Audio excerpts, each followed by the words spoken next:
Tonight, another French Prime Minister gone in a swirling political and economic crisis. Francois Bayrou pays the price for what appears to have been a staggering miscalculation after telling Parliament to back him or sack him. Vous avez le pouvoir de renverser le gouvernement. You have the power to overthrow the government, but you do not have the power to erase reality.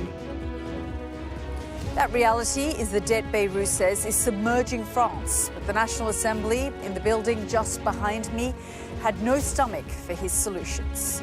Now, President Emmanuel Macron is on an all-too-familiar search for a new Prime Minister.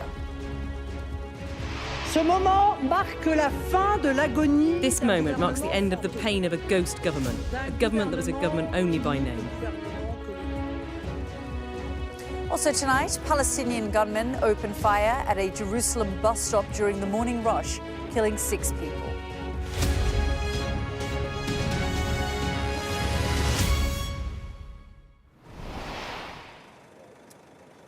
Good evening from Paris, where tonight France's rolling political turmoil has claimed yet another Prime Minister. Francois Bayrou's 9 months in the top job ended with similar warnings to when he started. That French financial woes are putting the country's very survival at risk. He's previously said the government debt is rising at 5,000 euros per second. President Emmanuel Macron says he'll pick a new Prime Minister in the coming days. His other options are to call new elections or, most unlikely of all, resign himself. He knows that people, by and large, have run out of patience. The bigger and more worrying question now is whether financial markets have had enough too.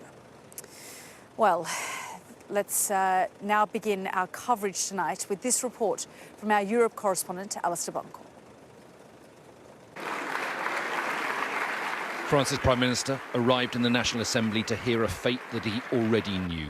The country was glued to the latest political turmoil in Paris as Francois Bayrou made a final pitch to stay in office and push through economic reforms that he believes are long overdue. Vous avez le pouvoir de renverser le gouvernement. You have the power to overthrow the government, but you do not have the power to erase reality. Reality will remain inexorable. Spending will continue to rise, and the weight of debt, already intolerable, will be heavier and more expensive. He failed resoundingly. Pour l'approbation 194, contre for 194, against 364. The Prime Minister needs to deliver his resignation from government to the President of the Republic.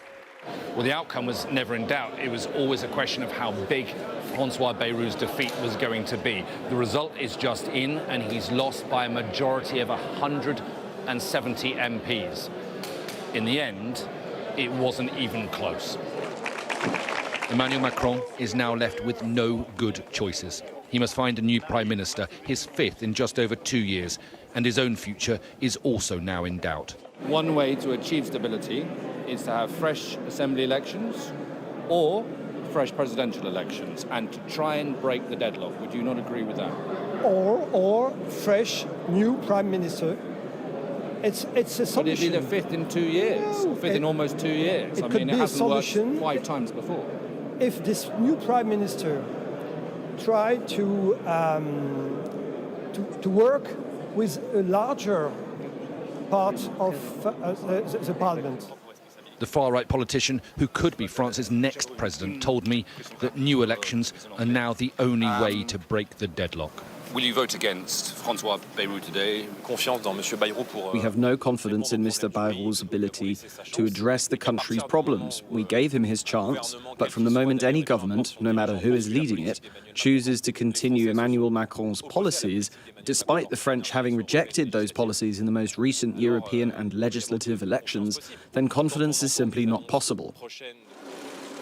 Francois Bayrou will hand in his resignation tomorrow, but temporarily remain in office whilst Macron tries to find his replacement. He will want to move fast. Strikes and protests are planned for the coming weeks, and France's economic crisis will only worsen. And Ali joins me here live in Paris. And Ali, you were actually in the National Assembly for most of the day, certainly during when the vote was taking place. Just give us a sense of what the mood and the vibe was, because, of course, we knew this was going to be the outcome. Yeah, nobody predicted anything other than Francois Bayrou losing. It was a question of by how much, and in the end it was a big amount, as I said in my report there. I think there's an intense interest on what's going on. France has been through this a number of times now. This will be the fifth prime minister that Emmanuel Macron has to appoint in 2 years. But, the French media interest in this is huge. International media interest in this is huge because I think there is a feeling that this can't go on for much longer. And perhaps whoever Emmanuel Macron appoints as his next prime minister is his last chance at it. Because following the vote of no confidence and the ousting of Francois Bayrou, you noticed from everybody, all the politicians coming out and speaking to the media, actually it was Macron who was in their sights. They were blaming him for the predicament that the country's now in. And a lot of people are not willing to give him another chance. I think he will get another chance. I don't think he will go yet. But, he's got to get this one right. He's got 18, 19 months left in office before elections in 2027, when it'll be the end of his 2 terms anyway. And his legacy is unraveling. He is now facing a deeper political crisis, and he has to put someone in place who can navigate their way through it, and that is not easy. Ali, we often think of Emmanuel Macron as sort of the strong man of Europe, leading this continent from crisis to crisis, finding partners in the German Chancellor and others, and taking on Donald Trump when he has had to. And yet, domestically, he hasn't seemed to be able to find partners or a partner to get this country out of the debt crisis, the economic crisis that it currently faces. I think he's deliberately slightly stepped back from it, partly because he's coming closer to the end of his term, so he's concentrating on some maybe bigger foreign policy goals, dealing with the US president, trying to sort out a ceasefire in Ukraine, obviously taking a very strong position on the war in Gaza. And he's sort of kind of left the domestic politics very much to his prime minister and the government of the day. But it just goes to show he can't take his eye off it, because it is repeatedly failing, and ultimately he is the man at the top, and the French president isn't a ceremonial position. It is a powerful position. He is the one who elects the prime minister, and therefore when the prime minister fails, as Francois Bayrou has done today, it is the president who the buck stops with, and he is the man who the French public are holding responsible for this. And you cannot underestimate actually to what extent he is now a very, very unpopular leader in France. There's been a lot of anger directed at him today from commentators, from the French public. This society, just like its parliament, feels very much divided about what the way forward is, not just to get out of this political crisis, but also the economic crisis that they face. Yeah, I think as an outsider looking in, you can look at the figures and you can look at the kind of the economic data, and you can think that there's a sort of an element of denial going on here. And many politicians will probably agree with that sentiment, that the French have had it quite good for quite a long time. Other countries in the EU, not just in the EU, the UK as well, have sort of taken their medicine in recent years, whether that's Greece, whether it's the austerity measures that were in place in the UK, and have sort of come out the other side of it. Greece in particular is a sort of almost an economic success story for what it did. And France has not done that. It's spent heavily, and it is now paying the price for that. And, again, it all leads back to Emmanuel Macron. 8 years in power, and he is the person that the French blame for the predicament they're now in. Yeah, and as we've been saying, lost his 4th Prime Minister, about to go and try and find a 5th. Ali, thank you so much for all of your reporting. So as we were just saying there, France is now looking at its 5th Prime Minister in 2 years as President Macron continues to feel the ripples from his electoral gamble last summer. Macron had hoped to shore up support in the French Parliament after his party took nasty losses in earlier European elections. Instead, Parliament ended up even more divided. That made it harder for any Prime Minister to pass bills and budgets, as Michel Barnier found out. The former Brexit negotiator was appointed by Macron last September, but was ousted in a record 3 months. He was replaced by centrist Francois Bayrou, whose budget austerity plan proved deeply unpopular in and outside of Parliament. After struggling for 9 months, Bayrou surprised everyone by announcing the back me or sack me vote that he's just lost tonight. Now, left with few other choices, President Macron, as we've heard, says he'll name a new prime minister in the coming days. Well, a little earlier, I spoke to Eleanor Carrois, member of the French National Assembly from Emmanuel Macron's Renaissance Party. I started by asking her what she makes of the outcome of tonight's vote. Just have a listen. This is a totally unseen situation, and yet it is also the chronicle of a death foretold, because we knew since the very moment François Bayrou announced that he was going to call this vote that all the oppositions were going to oppose. So there was no suspense today, and yet we do need to build a compromise. He was not asking people to vote for or against him. I did not vote for him. He was asking MPs to vote for the objective of reducing public debt and working on a budget, which is what we should be doing as MPs. So it was expected, it is worrisome, but at the same time, it is something that we need to move forward and build a compromise. But will the Parliament be able to move forward? Will these lawmakers be able to stand by, allow the French president to choose another prime minister, which frankly, this position feels like a poisoned chalice? It does, right? And it doesn't seem that obvious. But I do think there is some improvement. If you think about it, a year ago, after the snap elections that President Macron called, and we spoke at the same, exactly, just a year ago, the left was saying, well, we were first. They don't have a majority, but they said we arrived first. So we want our program, nothing but our program, and all of our program to be applied, and that's it. And the discussion, that's what Jean-Luc Mélenchon was saying. The right was saying, well, we have Michel Barnier at the time, who is a Republican, so it was a prime minister from the right, who had been appointed. They said, well, we only have 49 MPs out of 577, but it's okay, we won the elections. So there was no way they were going to talk to each other. Right now, when you listen to what they're saying, both in the Socialist Party and in the Les Républicains, which is the right-wing party, they're saying, well, we need to talk to each other. We've always said that, us in the center. But, more people are understanding that we need to build a compromise. So would you categorize the events of today as a failure for France, for French society? I know you're saying we need to move on, but the situation is that it's a political crisis and also a massive debt crisis as well. It is true. And when you look at it, it's not looking positive. But on the other hand, what was the alternative? The alternative was a discussion on a budget with MPs that do not want to get out of the posture of their very, the show that they're making, if they're in the opposition and they want to stay in the opposition. And ultimately, we were going to have a similar situation at the end of the year in December, where we absolutely need to vote a budget. Now we're having it in September. It's a bit early. Maybe we would have liked a more smooth going back to school and going back to the National Assembly. But at least it gives us some time to really have these discussions that are necessary and to have a budget by the end of the year.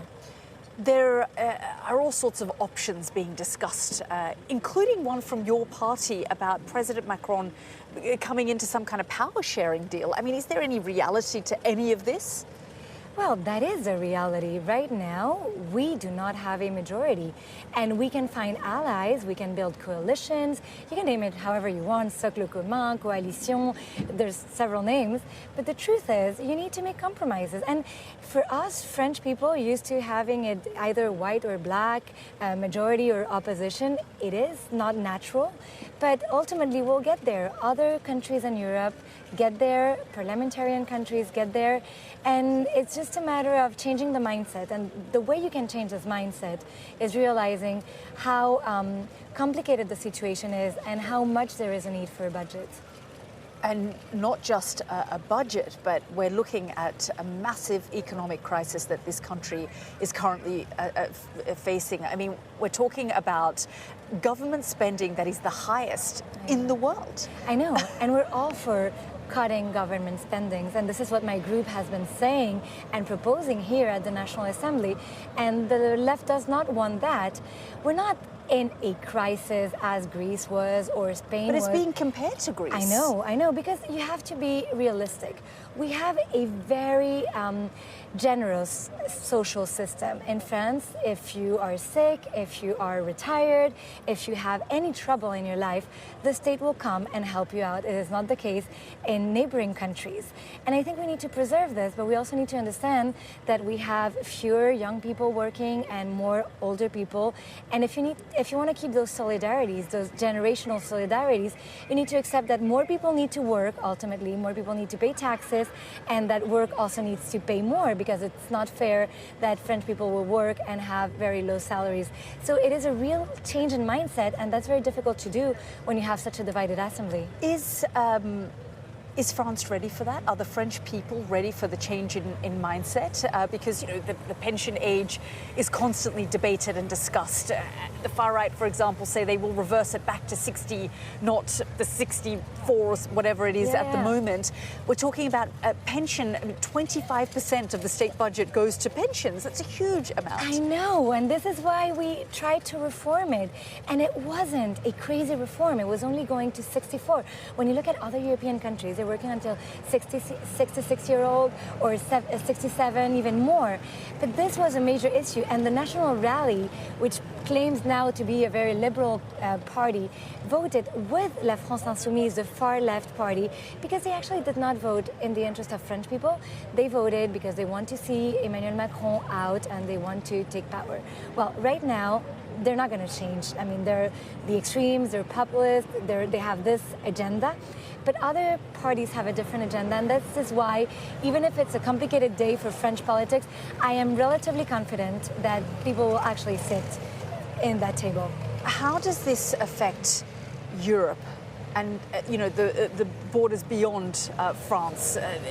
You know, it will have major impact, not just on the French political situation, but the debt crisis that we're talking about, the decisions that need to be made for Ukraine, for other issues that Europe is currently facing. It's great that you're speaking about this, because I've responded to several interviews today, French newspaper. No one is looking at the global picture. And the global picture is that. And President Macron has had a huge leadership in the international scene, even with a very small majority, even with François Bayrou being in a very weak position as he was this summer, he was able to move forward in the coalition of the willings with the UK, with other countries, and be at the table with President Trump and President Zelensky. And this needs to continue. And even within the European Union, we've seen how the European Commission failed to negotiate an acceptable agreement. When you have the agreement, the US-EU agreement that was negotiated over the summer, this is not acceptable. So we need a strong French voice, and this is why we need stability, and this is why I personally voted for this government, not for François Bayrou, not even for his proposals, but for a continuity and a stability. That's Eleanor Carrois, who is a member of the French National Assembly from Emmanuel Macron's Renaissance Party. Now, there's no doubt that France has been spending beyond its means for a long time, but so have lots of other countries.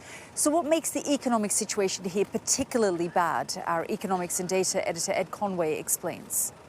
Now, so many of France's political problems come back to what's going on in the economy. And, you know, the big picture here is basically if you look at the change in how much people are charging France to lend to it, it's a pretty good metric of just how worried people are, investors out there are about countries. Look, that's where Germany's gone in the last year or so, Greece, Italy. Look at France. So those bond yields for France have gone up higher than most other countries around the world, really striking there. And this comes back to a bigger issue, which is France is really struggling with its budget, struggling to kind of get a budget through Parliament, struggling to get those budgets implemented. This is showing you France's budget deficit. So basically, the lower this line is, this red line, the more the government is borrowing. It kind of wants to get up to that kind of EU deficit limit, and hasn't really managed to do that post-COVID. There was a plan to bring that up, the 2024 plan, to bring that gradually higher. But look at what actually happened. Look at where the line actually went. So it kind of went further into the red. And again, there was another plan to gradually bring that up towards the 3%. Those are the 2025 plans, so the latest plans. But those are the ones that look like they're imploding now. And of course, if they implode, along with the government, then you have that red line basically kind of going lower and lower, the deficit getting to about like 6.1% or so off into the future, which is more or less the highest deficit in most developed economies, higher even than the US under Donald Trump, which is another thing people are worried about out there. But if you look at other countries, look at the UK, look at Spain, look at Italy, they're all heading into what a lot of people would see as safer territory. Whereas France is down there. It's kind of an outlier. It's an outlier too, actually, if you look at total public spending. Famously, France spends a lot of money in terms of, its percentage of GDP, but it's really striking here. This is looking across the developed world. France is comfortably the biggest spender. And those plans, those deficit plans that I showed you a moment ago, the whole point of them was to bring that down just a wee bit, a couple of percentage points. But that is so unpopular when you're talking about all the measures involved there, whether it's cutting pensions, cutting public spending, that is a big sticking point. Final thing to note here, one of the things that France has been really proud of in recent years is productivity, the amount of output that they can generate per hour worked. It's just generally speaking, just being stronger than in most other countries. But in recent years, that's kind of changed. So this is showing you the OECD average, so that's rich countries. There's the EU. Look at the French line. So that has been really falling sharply. And for a lot of people, that is the deeper concern. So on top of everything else, you have weak productivity, which basically feeds into all of those deeper economic problems. That was Ed Conway there. Well, let's bring in French political commentator Agnès Poirier, who joins me live here this evening. Agnès, really good to see you again. I mean, we've been talking all afternoon, all evening about the current situation, that it's not just a political crisis that France faces. It's not just a domestic issue. This is an issue for Europe, for the international community, given what France is going through economically. This is a massive debt crisis in this country, which, by the way, François Bayrou was trying to highlight, but it did sort of end up sealing his fate. Well, it looks as if the French haven't yet registered what is at stake. And this is really what François Bayrou wanted to sort of make them as his witnesses. Look, I'm trying, the Parliament, the National Assembly is extremely divided, very fragmented, but yet we have a common interest, which is to tackle the French public deficit and the French debt, which is rising, as he said it himself, by 5,000 euros per second. And he tried, he's a former teacher, he tried to be very sort of educational, but it hasn't registered yet, at least with the MPs. What made this particular bill so unpopular? Because there is no doubt that there needs to be reform. The debt that you're talking about is incredibly high. It goes back to the pandemic when the taps were opened in this country. And somebody forgot to close the tap. So you could argue that, President Macron is responsible for it, because at some point the tap should have been closed. But now it's everybody's problem. Look, the plan of François Bayrou, according to some economists, was quite modest, because he didn't try to tackle the root causes of the problem, but at least to reduce the deficit, so that the French public deficit from 5.8% of GDP, which is the case today, would be going back to 4.6%, which is more palatable, especially with EU rules. But so he had different ideas, a solidarity contribution for the wealthiest taxpayers, but also to freeze basically for a year or government budgets, not to increase with inflation, so it meant that everybody was going to make an effort. Of course, he also most infamously proposed to scrap 2 bank holidays out of 11. Which was, there was uproar over that. Yes, the latest surveys show that 84% of the French people opposed it. At the time, the National Rally said it was an attack on France, and the far-left Mélenchon party said that he had just declared social war. So it looks as if the French are in denial about the amount of effort they might have to do, because in a way, they refuse to change the way they live. They refuse to renounce the perks of a very generous welfare system. So probably things are going to get much worse before they get better. And it is part of French society to have this very strong welfare social system that is a net, a protective net, including the pension, which is something like 25% of the overall budget, incredibly high. It is, and but that's why I was talking about denial, because the pension reform that President Macron did in the end was amended by different political parties in Parliament, and the law that was passed was rather modest in the sense that we were going from 60 to the age of 64, but that was for half, really, half of the population. When you compare to other countries in Europe, we're talking about 60 for the retirement age, sometimes even more. And yet we've got the far right, the far left, and other parties talking about bringing it back to 60 if they get to power, which is like denying demographics, denying the facts. You said that Francois Bayrou has almost done this, knowing the outcome and almost having the French people as his witness, because perhaps at the point in which France wakes up to this, are you concerned that the situation in this country could be much worse? Well, first of all, I think he wanted to stage his exit and not be imposed his exit the way Michel Barnier was ousted after a vote of no confidence. So this time he bring it forward in a way. And yes, 2 years is a long time in politics. 2 years is what, you know, we've got left before the next presidential election.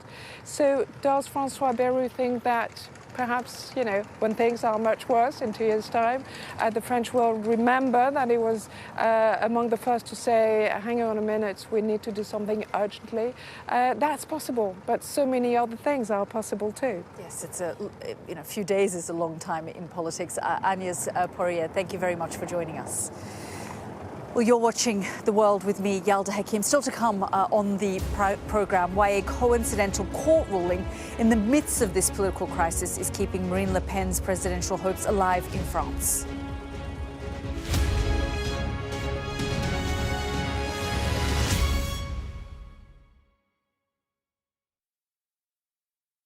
It's the country's #1 issue right now.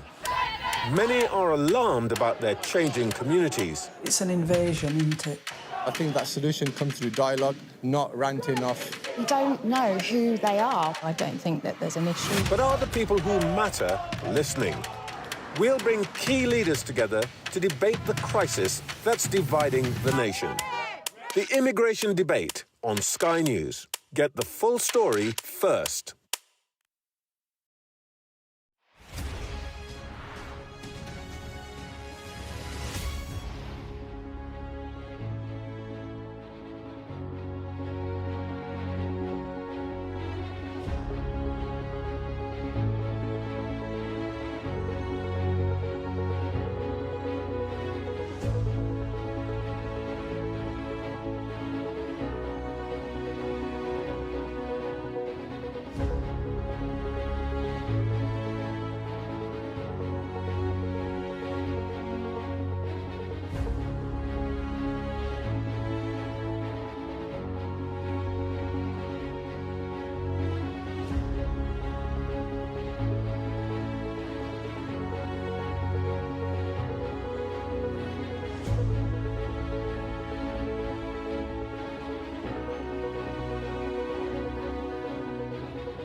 I'm David Blevins, and I'm Sky's Senior Ireland Correspondent.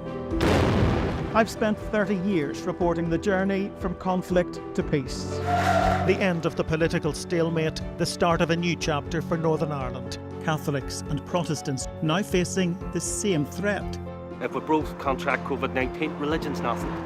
Sky News, the full story first.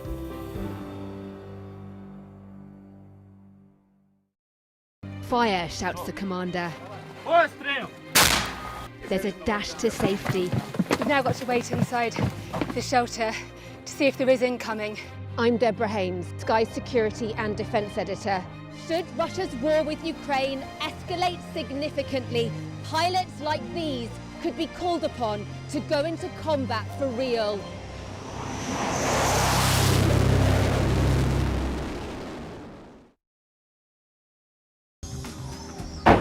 Hear that whistle and that crunch? We know that they're coming from the south of the city where there's a column of Russian armoury. I'm Alex Crawford and I'm Sky's special correspondent based in Istanbul. Look at that sheet of flames, and that has happened within minutes, and now it's coming from both sides, and it's moving this way.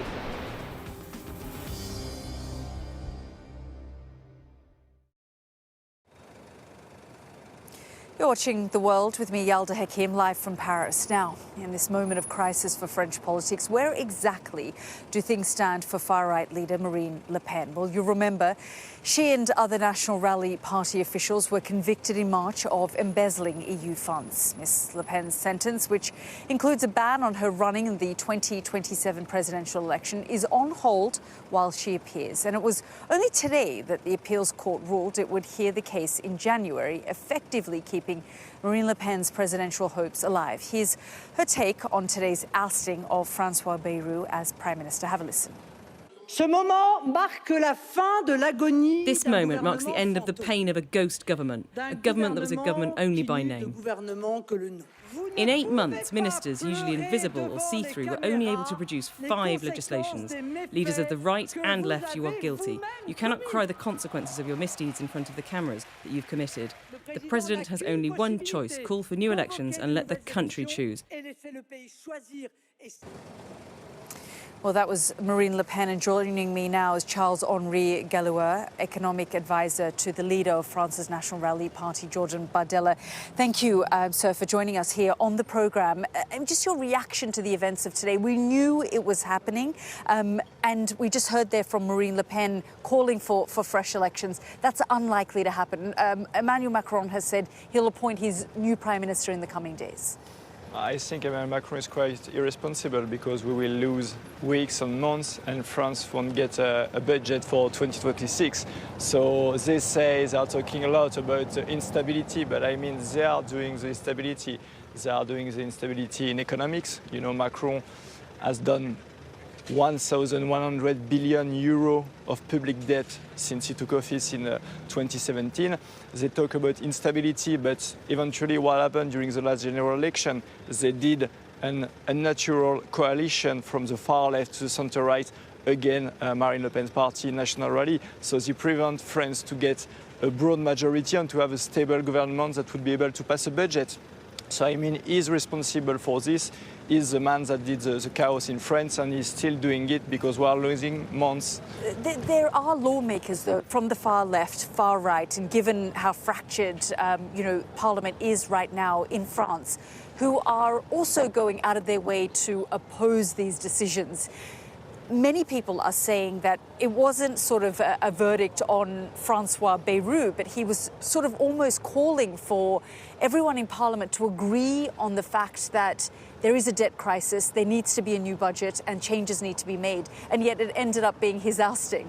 Yeah, but there is a debt crisis. We agree on that, but they're responsible for it. When you offer a new budget for 2026, when you increase by 30 billion euro public spending and you increase at the same time by 20 billion euro taxes, is it a good budget? Is it a budget for growth? Is it a budget that will solve the debt crisis? Not at all. We think it will be worse. So it's our responsibility to refuse that budget. That's what we have done. We have been protected French people. I think they will thank us. And I mean, if they don't want to come back to the public, they don't want to come back to election, maybe that they know what would be the result. What are your plans, you know, in terms of the national rally? And you're an economic advisor to Jordan Bardella. This is your bread and butter and background. But we have also heard from the far-right party, for example, trying to bring back the age of retirement to 60, which, you know, frankly... No, not 60, just to come back before Macron reform. I mean, Macron, it's not a question of age of retirement. It's not 60 anyway. It's Macron, you have 43 years to get to the retirement, and we are saying it's 42. So it's not a major turmoil. And we say that before taking the money from French people's pocket, we have many savings to do. We have money savings to do in European Union. So National Rally isn't saying that they should bring down the retirement age to 60 from 64? No, that's not on the program, no. That's not in the manifesto. What we say, we have to do some saving on the state. We have to do some saving on immigration. We have to do some saving in the contribution to the European Union. Do you know that they are asking us to increase our contribution to the European Union by 6 billion, where we need to do some efforts? So where would you make the cuts? Where would you, as the National Rally Party, make those cuts? You talked about immigration there, and that is a big talking point for the National Rally. How would you bring about cuts that you say now, you know, unfairly disadvantage the French people when it comes to immigration? I mean, for example, you can reserve the public allocation to French people only, or to have at least, for example, 5 years working. You can save by this 15 billion, for example, which is not nothing, which is higher than François Bayrou is offering. We can lower our contribution to the European Union by 6 billion. We can stop net zero policy because we are subsidizing wine farms. It's 8 billion per year. We are building more wine farms where we don't need it in France with the nuclear power that we have. It's 12 billion per year, so we have many savings to do. And François Bayrou didn't want to do that. Marine Le Pen has written in July 25 to say we have some savings to do. We can talk. He never answered, so it ended like this. In terms of what is currently now gripping France in this political crisis, regardless of who Emmanuel Macron appoints, will the National Rally continue to oppose their bills, stand up and try and oust the next Prime Minister? I mean, it's not a question of people. If they offer the same budget with more public spending and more taxes, it will end the same way it ended for François Bayrou and Michel Barnier. We won't allow it to pass. Michel Barnier wanted to increase taxes by 40 billion. If you do that, you will cut growth and you will have even lower taxes at the end, and it will be very bad for public spending, very bad for the public debt.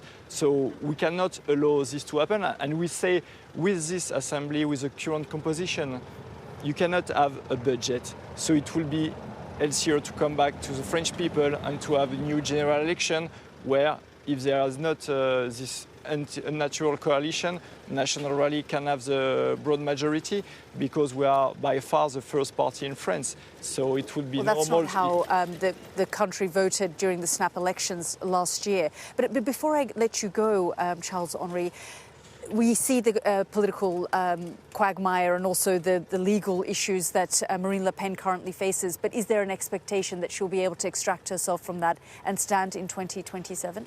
No, we hope so, because Marine Le Pen is innocent from it. I mean, she has not stolen anything. It's just, let's say, a different approach on what an AP should be. We say that an AP should help the MEP. Basically, it's what all the parties are doing in Europe, or the French party are doing. So we say it's very unfair. It's like a lawfare judgment to prevent Marine Le Pen to run to a presidential election because she may win. So I think you would never see that in an occidental country. If this would happen in China or Russia, what the people will say. I mean, it's a total disgrace. Well, it's the decision of the courts and in the courts right now. But thank you very much, Charles-Henri, for joining us here on the programme. You're watching The World with me, Yalda Hakim. Still to come on the programme, we're going to shift our focus to the United States, and the Democrats release a suggestive birthday message that they claim President Trump sent to Jeffrey Epstein. We'll be live in Washington next.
Gives you the very best of Sky News wherever you are. Breaking news, videos, analysis, up at 6%. Podcasts, watching us live. Joins us live. All in one place, and all at just the touch of a screen. The Sky News app. Get the full story first.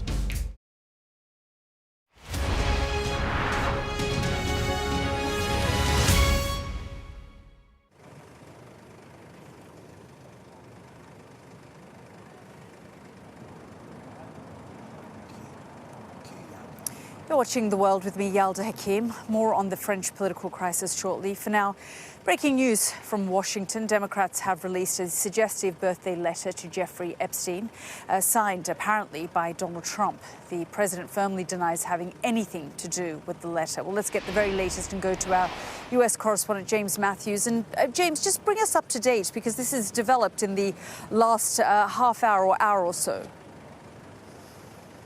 It has, yeah. The story, Yalda, you'll remember, goes back to July. The Wall Street Journal reported that this hand drawing existed, signed Donald, and they were making the link to Donald Trump, although he denies all association.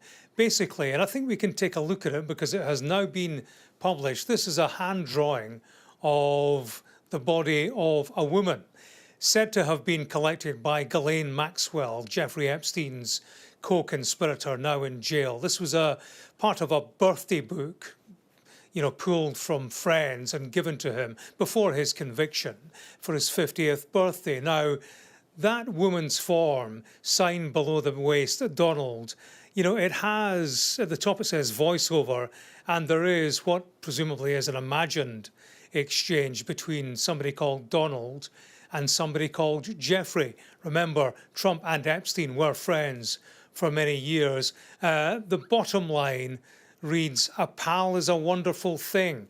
Happy birthday, and may every day be another wonderful secret." Now, bear in mind, there are many questions about the association between Trump and Epstein and the extent to which there may have been improper associations. Remember, Trump flew on Jeffrey Epstein's private jet. There are pictures of him at parties surrounded, well, by female partygoers and others. So one imagines that this can only give traction to those questions, but also to calls for the release of the Epstein files. This image was handed over by lawyers for Epstein's estate. They say in handing over this material that they found no evidence of a client list. Remember, there is this wish, this desire, this call for a list of names associated with Epstein. His lawyers, or for his estate, they're saying there is no list of people who might have been sex trafficked by Jeffrey Epstein. The public, of course, would like to see the whole files and make their mind up. In terms of Trump himself, I mean, this is evidence of sorts. He has denied all association with any drawing, of course, said that he doesn't draw pictures of women. And I can tell you, Yalda, that that denial continues. His press secretary, Caroline Levitt, has posted on X within the past few minutes. She says this: "The latest piece published by the Wall Street Journal proves this entire birthday card story is false. As I have said all along, it's very clear President Trump did not draw this picture and he did not sign it. President Trump's legal team will continue to aggressively pursue litigation." Furthermore, the reporter who wrote this hatchet job, as she calls it, reached out for comment at the exact same minute he published his story, giving us no time to respond. "This is fake news," says Caroline Levitt, "to perpetuate the Democrat Epstein hoax." No surprise, perhaps, that Caroline Levitt is denying all associations, Yalda. For Donald Trump to put his hands up right now and say, yeah, that is my drawing, then clearly that would bind him closer into the scandal that stalks him. Indeed, absolutely, as you say. James, thank you so much for bringing us up to date there. Now, let's also go to the rest of the day's news. And Israel's Prime Minister has vowed to take revenge after 6 people were killed in a rush-hour bus shooting on the outskirts of Jerusalem. Hamas praised the attack without claiming responsibility for it. Israeli officials say 2 Palestinian gunmen boarded the bus and opened fire. The attack happened at Ramot Junction, a major intersection in the north of the city. Footage from the scene shows dozens of people fleeing from the bus stop. From there, our Middle East correspondent Adam Parsons reports. Rush hour in Jerusalem, and the bus on the right is suddenly attacked. You can hear the shots from 2 gunmen. Passengers flee, some of them falling. A bullet hits the coach next to this car, but this man survives and takes cover. And then we see armed Israelis arriving, and within moments, the gunmen have both been shot dead.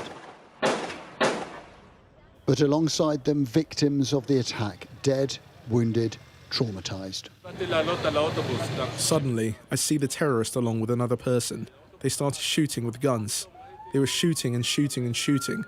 And then he came to my direction. He tried to shoot me. I jumped into the bus inside. I crawled inside and hid behind a bench.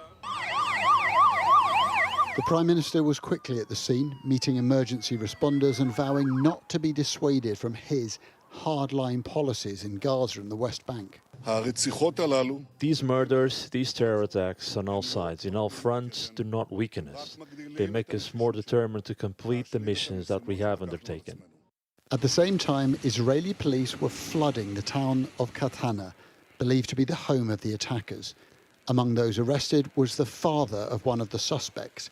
Israel's hardline minister, Itamar Ben-Gvir, has already said he wants all family members to be deported. Ben-Gvir was also on the scene of this attack. He's likely to use it to renew calls for Israel to annex Gaza and most of the West Bank. Well, the debris from this attack is now being cleared up. It's not the first time that people have been shot at a bus stop, but this has the potential to reverberate, because Israel at the moment is such a divided, tense society, particularly around the question of its relationship with the Palestinians. And the response to this attack could shape Israel's policy for years to come. This is a Jewish area. Among those who came here, we found differing responses. I think that, like we can't go into Arab villages, the Arabs are not supposed to get into us. Any Arab. Arabs are not allowed to walk in to here, never. And even if they want to come into work, even if they want to come up the hill, they're not allowed to stay in Israel, because Arabs are always going to want to kill Jews. We need to learn how to figure out how to end this conflict, how to live here together in peace, because that's the only way we're gonna end up not having terrible attacks like this. Jerusalem is rarely the stage for this sort of attack, and that means they reverberate more when they happen here. In Israel, every action brings a reaction. A response to this is inevitable. Adam Parsons, Sky News, Jerusalem. Well, we're going to finish this evening's programme dealing with the French political and economic crisis here, which today, of course, claimed another Prime Minister. And joining me again on the programme is Agnès Poirier to discuss the situation here this evening. I mean, quite a dramatic end to the evening, even though we knew this would be the outcome. The idea that the political turmoil that has gripped France has claimed yet another Prime Minister is quite extraordinary. And tonight, President Macron will be sitting around with his advisors discussing who next. And there are some names still floating around. Oh, there are always names. Yes, what next? I mean, is he going to appoint yet another Prime Minister? The thing is, we've heard today at the National Assembly, the far left, the socialist, and the far right saying we will bring down the NATO government. So is this the wise thing? Now, if you think of the other options, in my opinion, there are 5 options. The first one, he appoints another Prime Minister, somebody perhaps from the left, but somebody who's on the left, but palatable for the right wing, for Les Républicains. It could be, for instance, one of the names making the rounds is Éric Lombard, the current or yesterday's economy minister, who is a technocrat but with left-leaning tendencies. That's a possibility. He cannot appoint somebody from the Socialist Party because the right said they will never work with him or with her. So that's an option. Second option would be for him to resign. This is not going to happen. This is not who President Macron is, and it's never been done before by a president during the Fifth Republic. And it is extremely unlikely, considering what's going on in the rest of the world. Dossier on which President Macron is on top of his brief. Third option, calling another general election. Well, I think he's learned his lesson, and that's the last thing that is on his mind, because what would be the result? Probably the same as last time, but worse. So a more fractured, more fragmented parliament. Fourth option, a referendum. That's a possibility. On what subject? We don't know. We also know how referenda end very often badly, as we know from the UK, for instance, more recently. And the fifth option is something we haven't heard of or we haven't thought of, but that is possible from our institutions or constitution. President Macron loves to surprise his own people, so that's another surprise option. I think that's as many options as we can consider tonight. Yes, Agnes, as you say, many options. And yet it feels like none of them are easy options, and none of them are options that will be able to get President Macron in a place where there will be stability in this country. And the thing is, a lot of people have been talking about changing regime, getting to a sixth republic. Because the Fifth Republic was founded in 1958 by General de Gaulle to give stability to France after the Fourth Republic, which, you know, during the Fourth Republic, a government wouldn't last more than 6 months, sometimes a few weeks. And this is what the Fifth Republic was about, to give majority to president and to the executive. And this is what we're living through now. Well, Agnes, thank you so much for all of your analysis there. Extraordinary thoughts and developments here. The idea that something that was started by Charles de Gaulle in 1958, the ushering in of a new era, could potentially come to an end in this moment under the leadership of Emmanuel Macron. That is certainly something that people have been discussing. We'll continue our coverage. The news at 10 is next, so stay with us for that. But for now, good night.